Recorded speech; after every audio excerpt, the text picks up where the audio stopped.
Alrighty. Okay, welcome everybody. Today we have 3 classes in here. I wanted to say what we're doing really quick, kind of go over that, and then we're gonna get started here. So we're doing, San Andreas High School is doing an AgTech Around the World, a virtual classroom interview series. And today we have Munzar, Dr. Jeffrey Munzar, excuse me.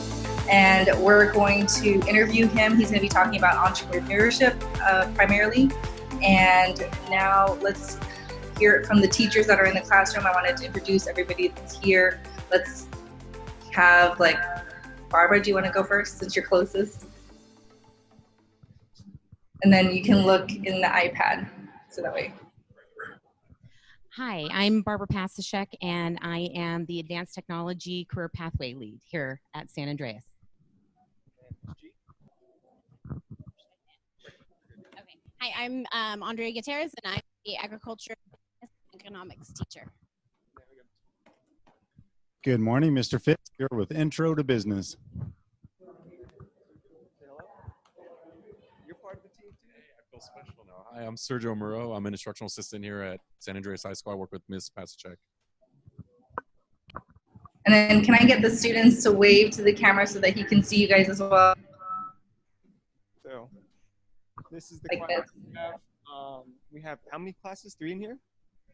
Okay. So, all right. So, okay.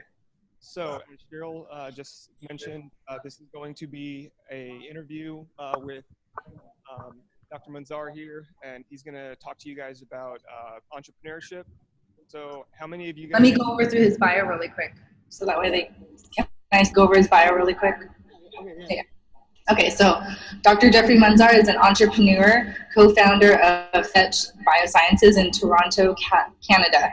He obtained his Ph.D. in Biological and Biomedical Engineering from McGill University, where he worked on a wide range of biotechnology projects across the world, where they were published in top journals. Excuse me. Jeff has been thinking about how to standardize biological experiments since 2013 and has been involved as a co-founder and an early team member with multiple wet lab and software-based startups. So he is an entrepreneur veteran. Let's see, where am I? Okay, so outside of the office, Jeff is an avid soccer player who enjoys gardening during the summer months in Toronto. Fetch BioSiences is about— Actually, I'm going to have you talk about that, Jeff. Yeah, sure. Let's do that. Everybody, welcome Dr. Jeffrey Munzar. All right, Jeff. So let's talk about Fetch. Cool. Yeah. Well, first of all, thanks so much for having me on here, guys. Please don't call me Dr. Munzar. That's crazy. Just call me Jeff. And if anyone has questions, after this call, if we can't get through everything, how about you guys just send those over to me, and I can reply back by email if anyone has extra questions. So Fetch is a software company. We are making software for the companies in the world that make the drugs that save lives. So we're making software that is based on artificial intelligence. And we basically try to help these companies make better decisions and execute their experiments in the lab faster and better than they're doing today. That's a quick summary of what we're doing. Awesome. Okay, so you have Fetch. So you've worked a lot with artificial intelligence. You're creating AI. Yeah, could you go ahead and talk? Do you want to talk a little bit about Bloom AI as it relates to agriculture? For sure. Maybe I could just get a hand for everyone that's sort of heard of AI or maybe thinks that AI is going to be a big thing in the future. So everybody raise your hands. How many of you guys, you've heard of AI, right? Come on, Terminator. Okay, so go ahead, Jeff. So it's cool. I wonder if this camera has a little AI because it's following you around quite well. Yeah. So a lot of people think of like Terminator or robots when they think of AI. Today, AI isn't that sophisticated. What AI is today is basically a computer that can make decisions really accurately. And those are typically pretty simple decisions. But basically, AI helps you make decisions very accurately and very, very cheap. So you can make a lot of decisions very easily. So Chris mentioned I was working on something called Bloom AI. This was basically an AI that would help farmers decide on what is the best recipe to grow their lettuce or their vertical farming produce. So you imagine you would give it a recipe and the AI would say, this is a better or worse recipe for this, growing this type of lettuce. Awesome. Jeff, so you are an entrepreneur. And so maybe we could talk a little bit about, maybe some challenges that you've had as an entrepreneur and how you've overcome those challenges. We can definitely talk about that. I've had a lot of challenges and a lot of failures. So actually, you don't overcome every challenge that you have in front of you. Often you fail. So I think we should also maybe talk about failure a little bit.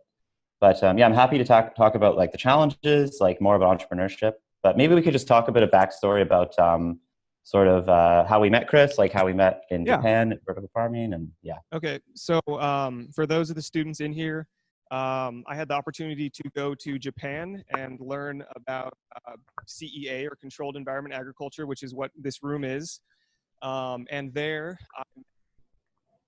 and so, we got to talking, and he did a lot about AI, and he had a lot of programming and technology background. And so my role here within the program is a lot of technology. So the interactive classroom that you see here that we're using, or the farm bot right here, that's kind of my emphasis. So so I met Jeff in Japan, and 8 months later, we wanted to reach out to him and see if he could do a presentation for you guys and talk about entrepreneurship.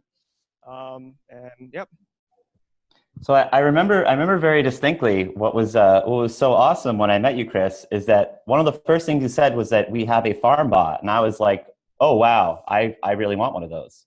Yeah. How many students here are working with the farm bot? Can we get a raise of hands? So let's see. Well, actually, Miss Blackburn's class isn't in here. I don't think any of you guys have worked with the farm bot yet, but we have had Miss Blackburn's class. She's worked with the farm bot before, and then none of the other interns that we've had before are in here right now. So this entire group is completely fresh to the concept of farm bot. So I also have never actually got to work with my hands on a farm bot, which is why I was really excited when you said you had one. So that's cool. Yeah. So I remember you talking about AI, and that's what piqued my interest, was possibly using AI to get the farm bot to just do everything automatically without having to do any programming or concepts. Yeah, exactly. So, okay. So does anybody have any questions? Maybe as it relates, Gigi. Okay, Gigi, what's your question? Let's see. Do you guys plant like fruit and vegetables, and you guys made with cilantro and basil, Thai basil, and you guys made maybe fruit or maybe strawberries, and I also want to make sure that you like strawberries, and then you accidentally likes to make strawberries out of plants. Great question. So is it Gigi? I heard that right? It's Gigi. Gigi. Perfect. Thank you for the questions, Gigi. You're welcome. So I do like strawberries. I hope everyone else does too. And there are some vertical farms doing a lot of different things with a lot of different vegetables and fruits. So some of them are trying to make, better, tastier, juicier, more red strawberries. I'm sure there's some that are trying to make different colored strawberries. There's lots of them that are trying to make basil that tastes like arugula, or basil that tastes like lime. I've tried some basil that tastes like lime. It's fantastic. Oh yeah. Yeah, it's a really good strain. There's a lot of innovation, like a lot of different things being done inside the vertical farming space. Okay. Anybody else have any questions? Maybe something that relates to starting a business? No? Do any of you guys want to start your own company or start your own business at all? Okay, so the class that I have is the agriculture, business, and economics class. In that class, we teach the kids how to start a business in 30 days, and they had in 30 days, which is very quick. That's very fast, yes. And that was the class that I had prepared to come in here, and unfortunately timing was off. So one of the questions that they had was, was your company started as a nonprofit, or what kind of business did you get started the first time, the very first like company that you started or technology that you started? That's a great question. So, by the way, I think 30 days is a great timeline to think about starting a business. Like, I think in 30 days you can think about a lot of the problems and see what you can come up with. So, if anyone wants to take that course and try and come up with a business idea for 30 days, that sounds awesome. For me, I've been a part of now five incorporated startups, and a few other projects that could have been startups. All of those, double checking here, yeah, all of those have been for profit. So we were trying to make a product or service that we ultimately wanted to sell to other companies in the world. And we wanted to do that at a profit. And the idea was to take the profits, reinvest them in the business, and grow that business to be very, very big. So probably you all know Google and Facebook and Snapchat and Instagram's, I guess, owned by Facebook. All of these companies are very, very big, and they did that by mostly by selling a product and using the money from the sale to keep growing their business over and over and over again. Gotcha. Hi, I don't know if you can see me, but what kind of marketing was most successful to your business? Like technology-wise or anything like that? So it's a really good question. So marketing it's always important to have good, strong, clear marketing and a marketing strategy. The companies I have been a part of have been mostly relatively what you call like hard technology, so hard tech or difficult technologies that would be more like an innovation. So it would be something new that didn't exist before. So the marketing's a little easier. If you're making like a consumer product, like for example, when Snapchat was very, very small or a small company, marketing is a much more important problem to deal with.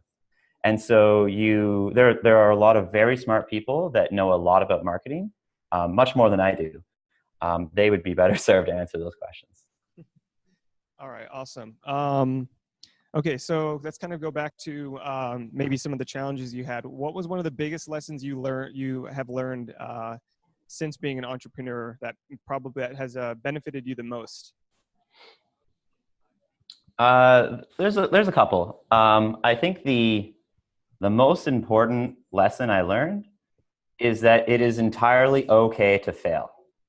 And in fact, you should not be afraid of failure, whether that's, if you're going to, finish a degree, like your high school degree or your college degree after, if it's that you're going to get a job that you're applying for or not, if you're going to make the sports team or if you're going to win or lose a game, it's totally okay. And in fact, you should expect to fail a lot.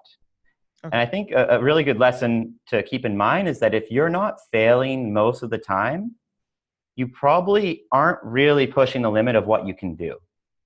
So I think if you really want to see what you can do, you should be expecting to fail almost every time, I would say.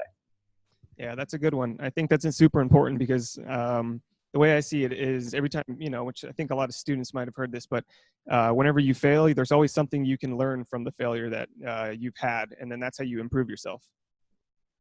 Yeah, I would add to that, Chris. That's a really, really good point. Like you learn a lot from failing, and you can decide there's everyone has things that they find important in their lives.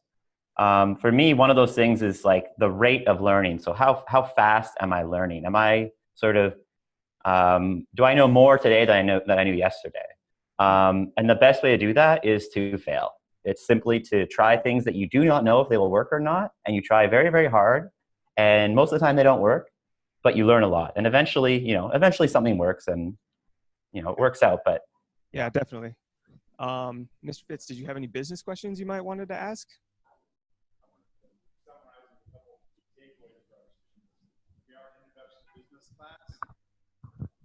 sorry, I couldn't catch the first part. Sorry about that. I'll start from the beginning, talking without the microphone. With an introduction to business class, we talk about a lot of the fundamental attributes of what you're going to need to put together. Very similar to the 30-day idea.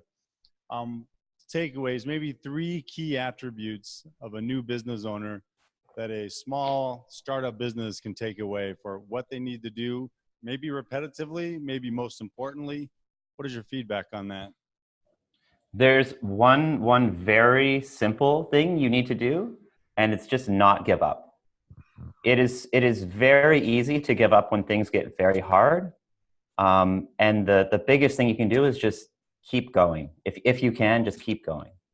Some other things that are important is, ask your friends to join you.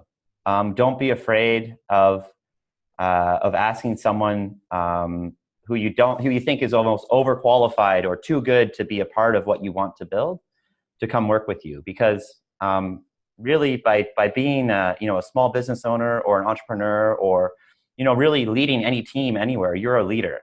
You're deep down a leader, and you shouldn't be afraid to express that to the rest of the world, like your friends, your colleagues, your classmates, whatever that is. Maybe another lesson could just be, never stop trying to learn more. So that includes both like maybe reading. That also includes like listening, and not just listening to podcasts or music, but actually listening to what everyone says around you, and thinking about, are they right? Are they wrong? Why am I right? Why am I wrong? That's very, very important. I like it. Thank you. Thanks. Yeah, great question. Ask questions from students. Okay, David, do you have a question? Okay, there you go. I'm curious. Is the use of video important in a business? I'm David Paniagua. Hi, David. It's a Thanks for the pleasure question. to meet you. Yeah, it's very nice to meet you too. Would you mind just elaborating a little bit? So, for sure, video is important to business. What ways are you thinking about the video being used? And so I make videos on YouTube, and I've been doing it for years, and I'm wondering if it's okay to record anything within the business. So I think you are onto something there, by the way. I think it's a very, very good idea. There's 2 interesting things you might want to read about. One, do you know the website Twitch TV? Twitch, yeah. You can stream video. It's a lot of streaming of video games. Streaming, yeah. Twitch was actually started by the guy who started Twitch wanted to film his life. That was the first thing he tried to do. Oh. So he went around filming his life every day. And it turns out no one wanted to watch that. But that eventually led him to build this website where other people could stream what they were doing and share it with the world. Oh, that's very interesting. So that's really cool. The second thing is actually, if you're thinking about filming the creation of a business that you might try and start, there are some really, I think there's quite a few popular podcasts and also YouTube lecture or YouTube series of young and old people trying to start a business and document what happens, like their struggles, their tribulations.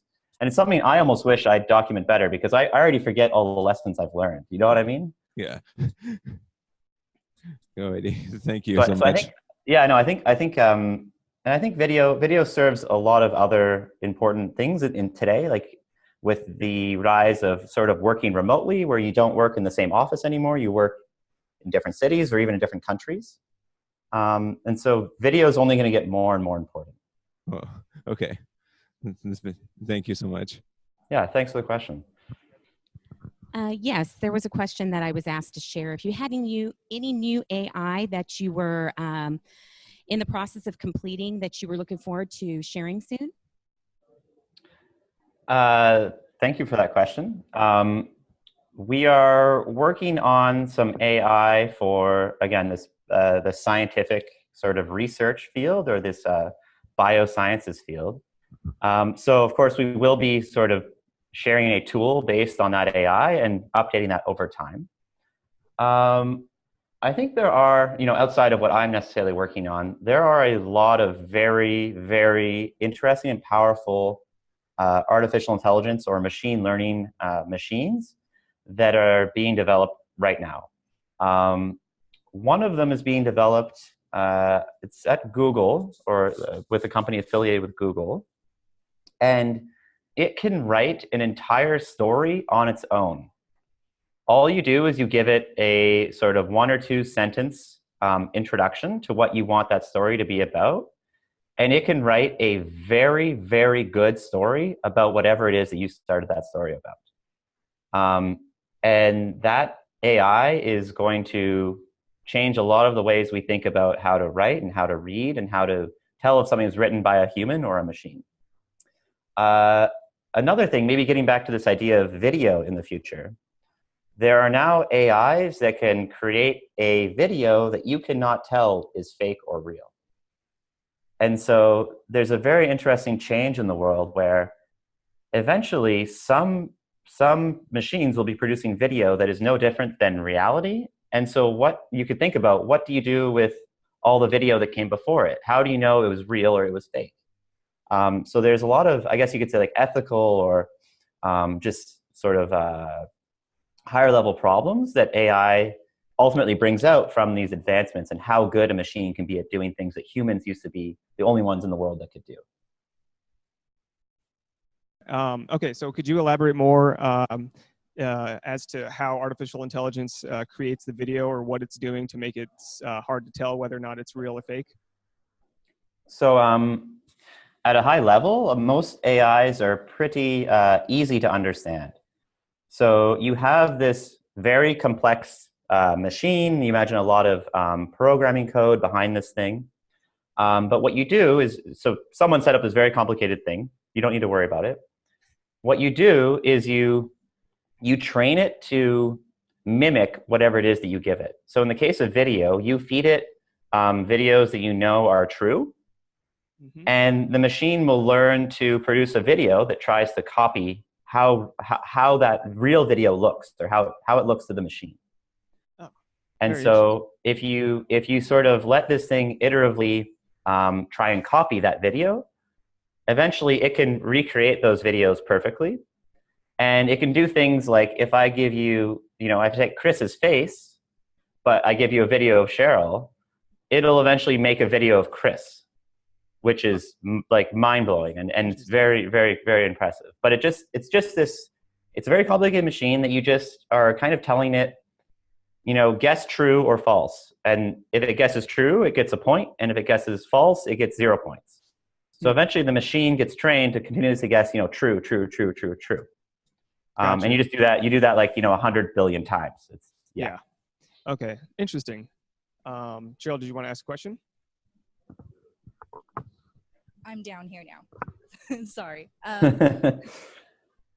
One of the things I was going to ask you, a lot of the students may have not started their own business. What are some of the skills that they may be learning here in school that would be helpful for them to keep building on if they're wanting to open their own business or start their own business?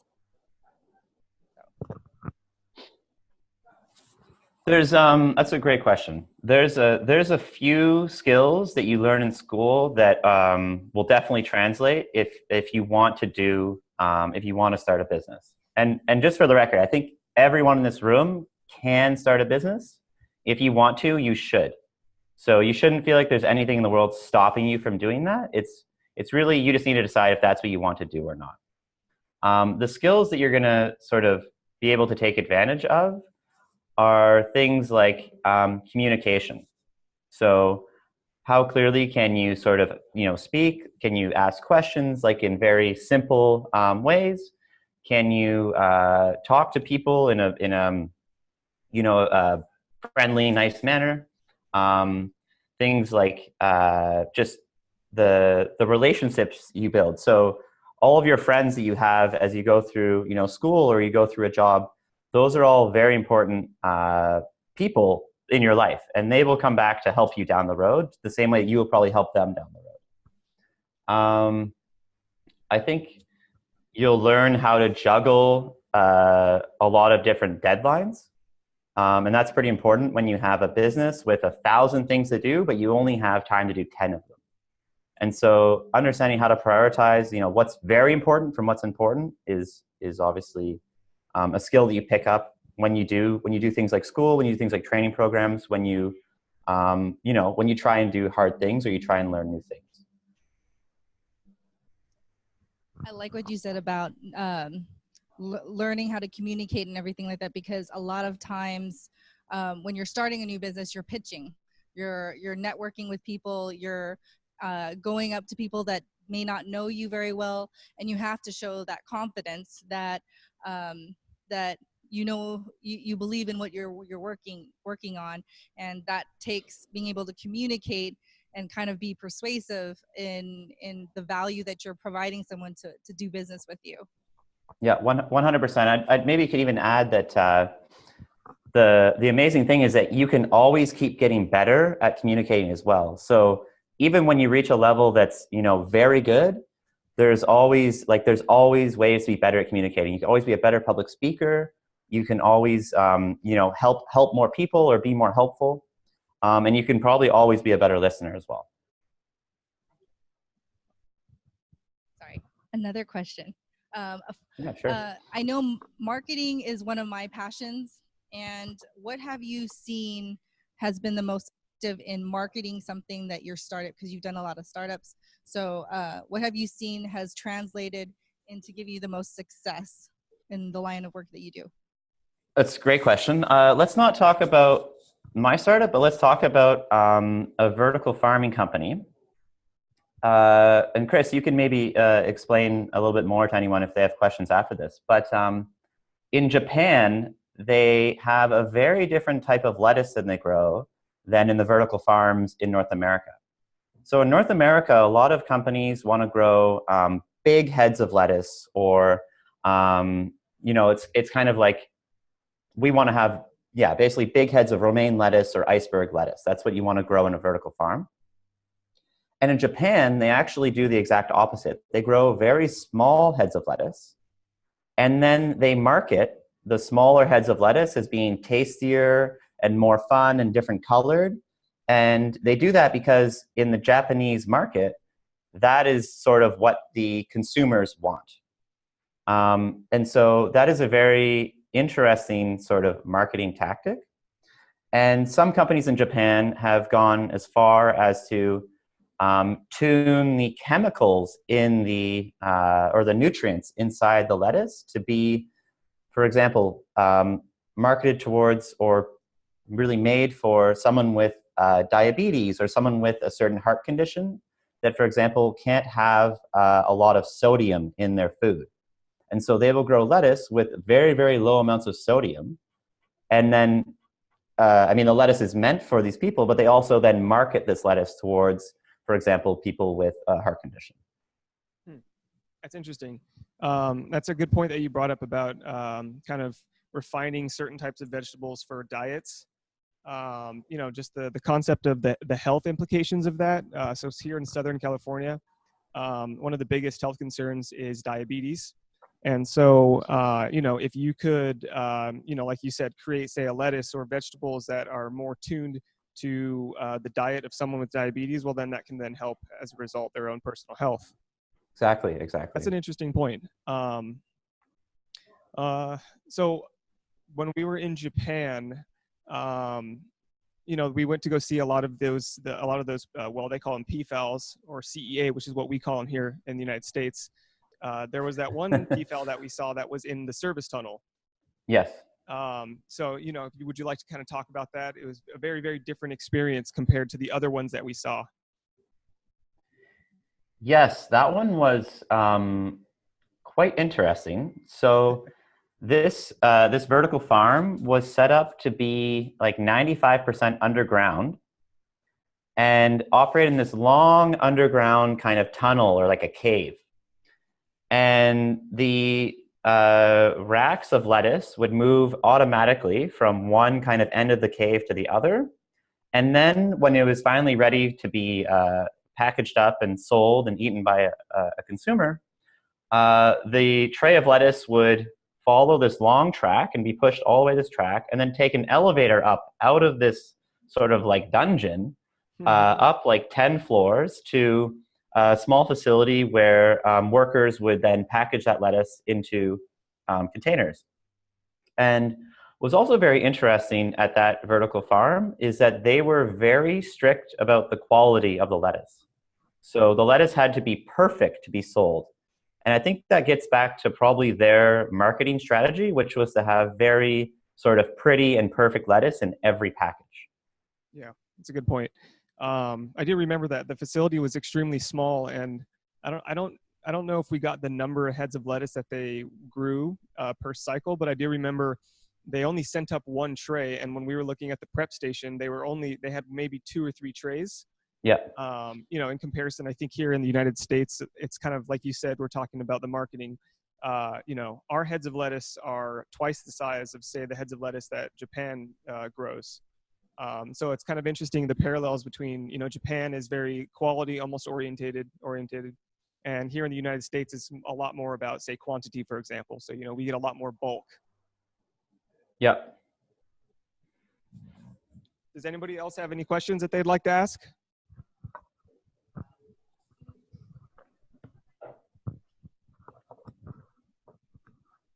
Hi, I'm Ashlyn from Business Introduction. I had a question. If I were to start a business, what are the first 5 steps that I need to take? So sorry, was it Ashlyn? Yeah. Okay, perfect. Thanks for the question. So the first 5 steps. Good question. So maybe step 1, think about a problem that you face or that someone that you care deeply about faces on a sort of very, you know, maybe it's every day or at least every week, that you really want to solve. So think about the problem first.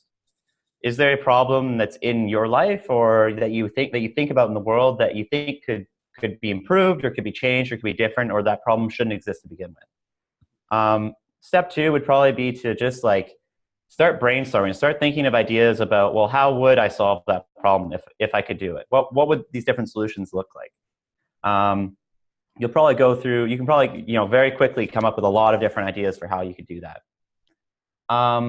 Step 3 might be to think about whether any of those solutions would make a business sense. And I guess when you think about what does it mean for an idea to make business sense, it means would a lot of other people, well, first of all, do a lot of other people have that problem? And would a lot of other people probably use that solution that you've come up with to solve that problem? Or would they like the solution that you've come up with? Or could they use that solution? You know, does it apply to enough people or a lot of people? Then you could think about, well, so step 4 might be, well, would anyone actually buy it? So would anyone pay money to see if, you know, to pay for that problem?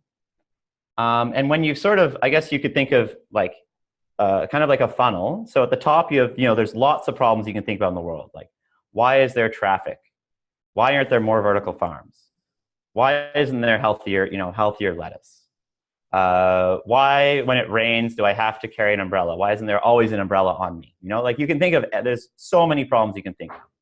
So if you take kind of one or a couple, and then you start thinking of different solutions. So there's less solutions. It's a little harder to come up with those. Then you think about, okay, well, how would I sell that to people? Or how would I, you know, how could I turn that into a product or something that would actually be, you know, what the business would sell or do, or you know, a service could also be something you do for people. Like you do their hair or their nails, or maybe you come up with a machine that does their hair and nails automatically. And as you kind of go down, you start to think about, well, okay, there's this idea I have, and I think there's enough people who would pay for it. So let's say those are 3 steps there. Step 4 would be, think of the like absolute worst version of that like solution. So like, you know, if you're thinking of making, let's just go with a hairdresser. So, you wanna make an automated hairdressing machine that someone sits down in the chair and it does any type of hair. I guess I don't have long hair, so I don't really know the words for this stuff, but you call like a hairdo or a hairstyle. So imagine you wanted this machine that could do any hairstyle to anyone that sat down underneath of it. The worst version of that would probably be if you just got a chair and sat people down and tried to do their hair in different ways to figure out what's an easy way to do hair, what's a hard way to do hair. That would probably be a good, very, very simple and straightforward thing to make. Like it's just you and a chair and scissors, probably something like this, right? And then step 5 is to just go try that. And if that works, then you keep going. But that step 5 is just literally just try it. Take that worst version and see if anyone would pay for it or sign up for your newsletter or sit down for a haircut that costs $8 or $18 or $80. You can think of all these different permutations of what you could sell. So then the 5th step is really just try it. Try that really bad version. See if anyone will buy it. Awesome. And from there, when you get an idea that actually people want and you're solving a real problem, then you have a bunch of other problems to deal with and about 1,000 steps after that 5th step. Awesome. Well, Jeff, I wanted to thank you for coming out or presenting for us here and talking about entrepreneurship. Thanks. I wish I was out there in person, but yeah, no, you should. Fortunately, I'm stuck here in Toronto with the not great weather. Yeah, I highly suggest you come down next time you're here, and we'll show you what we've got here at San Andreas. So, again, thank you for coming out. We appreciate it. And I think that's about it. I think we're wrapping it up. Could we give a round of applause for Jeff? Great. Well, thanks so much, everyone, and thank you to all the students for the questions. That was awesome. Right on, man. All right, we'll catch up later then. All right. Cool. Okay. Bye, everyone. See you later, Jeff.